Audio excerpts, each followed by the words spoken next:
প্রিয় দর্শক, আমরা শাকিব একজন ভক্ত, তার কাছে আমরা চলে আসছি শাকিব খানের নিজের গ্রামের বাড়িতে, অর্থাৎ মুকসেদপুর এলাকায় রাগবি গ্রামে আমরা এখন অবস্থান করছি। ভাইয়া, কেমন আছেন আপনি? এই তো ভাই, আলহামদুলিল্লাহ ভালো আছি। আচ্ছা ভাই, আমরা জানতে চাচ্ছি আপনার কাছে, আপনি তো শাকিব খানের বললেন যে অনেক প্রিয় একজন ভক্ত, তো প্রিয় নায়ক শাকিব খানকে তো আপনি এখনো দেখেন নাই? না ভাই, দেখুন এখনো। দেখার তো খুব ইচ্ছা আছে, দেখার অনেক ইচ্ছা আছে। ধরেন এই মুহূর্তে শাকিব খান আপনাদের গ্রামে আসছে, আপনি জানতে পারছেন, তখন আপনি কি করবেন শাকিব খানের জন্য? আমরা গরিব গরিব মানুষ, আমরা তো এত কিছু করতে পারবো না, মাংস পোলাও খাইতে পারবো না। হয়তো ওই যে গাছের লাউ আছে, এই দেখতেছেন গাছের লাউ, তারপর ওই যে ওই পাশে পুষ্কুলি আছে, বুঝছেন, ওই পুষ্কুলি থেকে শোল মাছ দিয়ে আর লাউ দিয়ে তাকে মানে আমাদের বলতে পারছেন শাকিব খানের জন্য লাউ আর শোল মাছ নিয়ে চলে যাবেন খেতে। হ্যাঁ, খেতে চলে যাবো। আচ্ছা, তো দর্শক, আপনারা শুনতে পাচ্ছেন শাকিব খানকে তিনি কতটা ভালোবাসেন।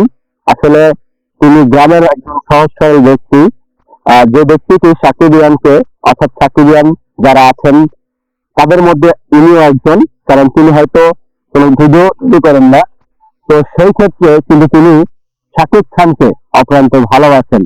যদি শাকিব খানকে আপনি দেখেন, তখন বলছেন যে শাকিব খানের জন্য নিজের যে জমি থেকে লাউ আর একটু শোল মাছ নিয়ে যাবেন শাকিব খানের জন্য। আচ্ছা, তো শাকিব খান তো এত ভালোবাসেন আপনি, এই পর্যন্ত শাকিব খানের মুভি কেমন দেখছেন আপনি? আমি প্রায় কম হলো তো তার প্রায় 150 মুভি তো দেখছি, কম হলো 150 মুভি অলরেডি দেখছি, তারও বেশি হতে পারে, কিন্তু কম হবে না। মানে একটা মুভি দেখছেন, সব মুভি দেখছেন? আচ্ছা, শাকিব খানের মুভি দেখতে গিয়ে আপনার কোনো সমস্যা হয়েছে কোনো সময়? না, এরকম সমস্যা হয় নাই, কিন্তু খুবই ভিড় জমে যায়। শাকিব খানের সিনেমা দেখতে হলে তো অনেক ভিড় থাকে। নতুন একটা ছবি বেরিয়েছিল, কোন মুভিতে? কি মুভিটা? যে তুফান মুভিটি, তুফান খুবই সুন্দর হয়েছে মুভিটি। আচ্ছা, তুফান মুভি তার আগে প্রিয়তমা দেখছেন। আচ্ছা, এই মুভি দেখার সময় মানে আমি বলছি যে শাকিব খানের মুভি দেখার এমন কোনো ঘটনা আপনার মানে মনে পড়ে যে কোনো মানে এই মুভিটা দেখার জন্য আপনার অনেক কষ্ট করে যেতে হয়েছে বা এরকম কিছু?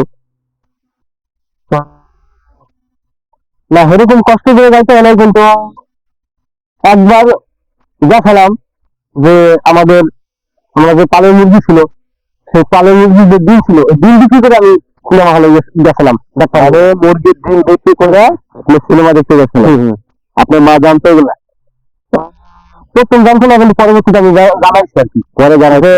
মার ভিতরে খুশি দিন গেল, তো পরে আমি আইসা বললাম যে মা এরকম এরকম, আমি তো মুভি দেখে আপনারা শুনে বুঝতে পারছেন, কিন্তু আমি হয়তো চুরি করি নাই, কিন্তু আমি নিয়ে গেছি, মাই ছিল না কাছে, তাই নিয়ে গেছে, আমার টাকা ছিল না কাছে, তাই আমি নিয়ে গেছি দোকানের সিনেমা দেখার জন্য। নিজের মায়ের ডিম বিক্রি করে তারপরে চলে গেছে। হ্যাঁ, প্রিয় দর্শক, আপনারা শুনে অবশ্যই আশ্চর্য হয়ে যাচ্ছেন যে শাকিব খানের মুভি দেখার জন্য এই পাগল ভক্ত যাকে আমি আপনাদেরকে দেখাচ্ছি, তিনি কিন্তু শাকিব খানের নিজের এলাকারই ছেলে, কিন্তু তিনি শাকিব খানের মুভি দেখার জন্য আসলে একটা আশ্চর্য বিষয়, যেটা আমরা আপনাদেরকে বলে বুঝতে পারছি না যে কতটা পাগল হলে এই কাজটি করতে পারে, যে তার মায়ের মুরগির ডিম নিয়ে আপনি বিক্রি করে দিয়ে তারপরে সিনেমা দেখতে যান।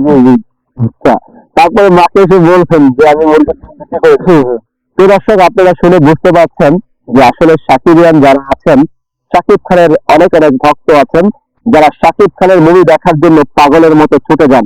আমরা সিনেমা হলে যে দেখি এত ভিড় কেন, কারণ এখানে বুঝতে পারছি শাকিব খানের বাংলাদেশে কতটা জনপ্রিয়, এবং বাংলাদেশের সুপারস্টার একমাত্র শাকিব খানকে দেখার জন্য এই ভাইটি তিনি কিন্তু তার মায়ের মুরগির ডিমগুলো বিক্রি করে তারপরে সিনেমা দেখেছেন। আচ্ছা ভাই, আর একটা কথা বলতে চাচ্ছি আপনার কাছে, সেই মানুষটাকে যদি আপনি বাস্তবে কখনো কাছ থেকে দেখেন, সেই অনুভূতিটা আপনার কাছে কিরকম? এটা বলে দিতে হবে না কতটা খুশি হবো আমি। আচ্ছা, তো প্রিয় দর্শক, যদি ভিডিওটি ভালো লেগে থাকে, তো আপনারা অবশ্যই আমাদের এই চ্যানেলটি, যে চ্যানেলে ভিডিওটা দেখতে পাচ্ছেন, চ্যানেলটি অবশ্যই সাবস্ক্রাইব করবেন, এবং ফেসবুক থেকে যারা দেখবেন, দয়া করে যদি আপনি শাকিব খানকে অনেক ভালোবেসে থাকেন, এই ভাইকে ভালোবেসে, শাকিব খানকে ভালোবেসে আপনি ভিডিওটি শেয়ার দিয়ে দেবেন। ধন্যবাদ।